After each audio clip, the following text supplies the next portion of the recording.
Hello friends, hope you all are doing well. Welcome to AS Tutor Point. In today's session, we will learn about childhood and growing up.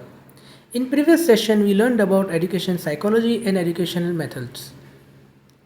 Now let's start with today's session.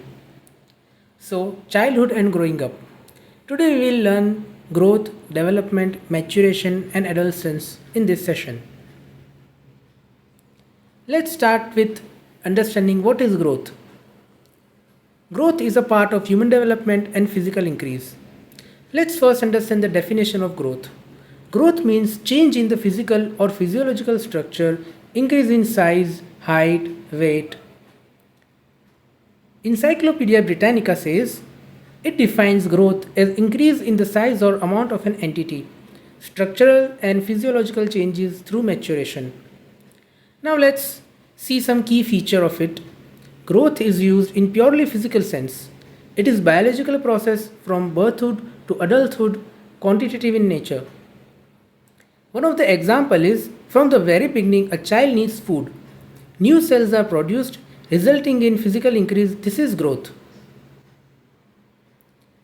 Let's see some development which is a comprehensive and wider term which covers all changes in the individual.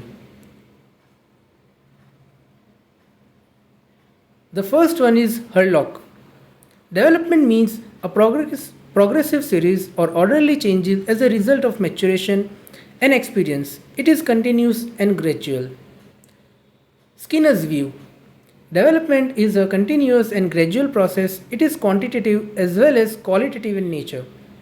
And maturation says the sequence of physical changes related to genetic instructions, babbling before talking, standing before walking, sets the basic course of development. There is a key growth which is given, which is equal to quantitative, which is physical, development equal to qualitative, which is functional, and both are continuous processes. Now let's understand some key differences between growth and development.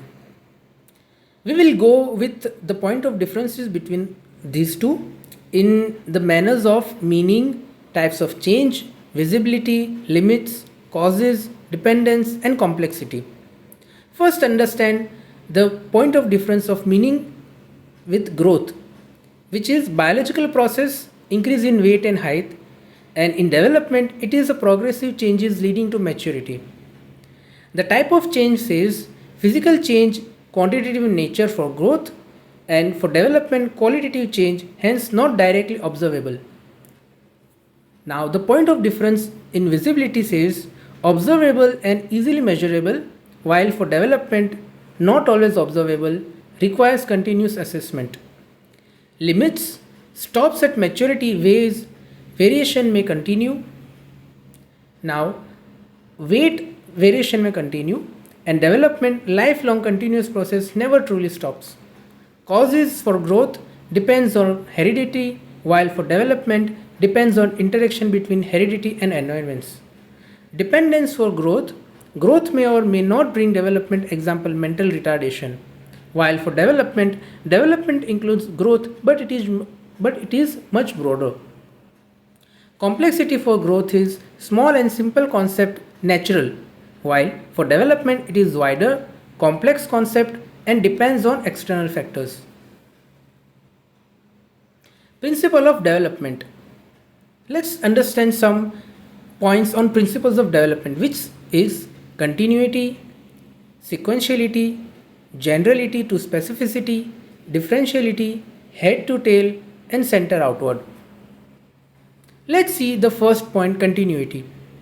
So development is a continuous and never-ending process from conception to death. Sequentiality says every species follows a peculiar pattern of development, example babbling before talking. Now the third point says generality to specificity, which is development always precedes general responses before specific activity. Differentiality is boys and girls differ in rate of growth and development. Head to tail, development proceeds from head heavenward to body outward, and center outward, development proceeds from center of the body outward. As is shown in the picture, let's see some stages of child development. Characteristics of stages are distinct: physical, cognitive, emotional, social, moral, and religious development at each stage. The first stage is prenatal, which is a conception. Then infancy, which is birth to 5 years. Then comes late childhood, which is 6 to 12 years. Then comes adolescence, which is 12 to 18 years. And after 18 plus, the maturity level comes. This is how the stages of a child development.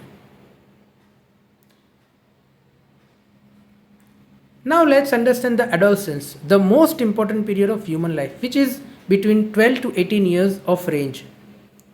This is periods of intense physical and emotional growth, transitional period which is from child to adult, the Greek word of adolescere to grow to maturity. This is the Greek word for adolescence. These are some key concepts given by different definitions. A.T. Julsils, Dorothy Rogers, chronologically and Indian context. Now let's see some characteristics of adolescence. First one is physical, second is emotional, third is social, fourth is intellectual, and fifth is moral and religious. The first characteristics of adolescence is physical. Now let's see some points in that. So the first point says maximum body growth reaches peak. Boys and girls development, sex characteristics, voice changes, girls' voice sweeten, boys deepen. Rapid physiological changes and sex hormones. Second point is emotional. So it is around mood swings rapidly between happiness and distress. Teen might strongly influence biological sources, very conscious about self-respect. Adolescents text parents and teachers about behavior. The third point is social. Difficult to look at circumstances from others' views. Adolescents begin defining by crowd membership, strong desire for peer group acceptance, learning democratic living skills. The fourth point is intellectual. Abstract reasoning and concentration almost fully developed, power of critical thinking and observation increases. Learns to reason, seeks answers to how and why, interest is adventure and wider reading, while the fifth moral and religious point says formation of strong moral sentiments, group sense makes them follow ethical/moral codes. Impacts of religion on moral development felt, adolescent tries to discuss God and religion.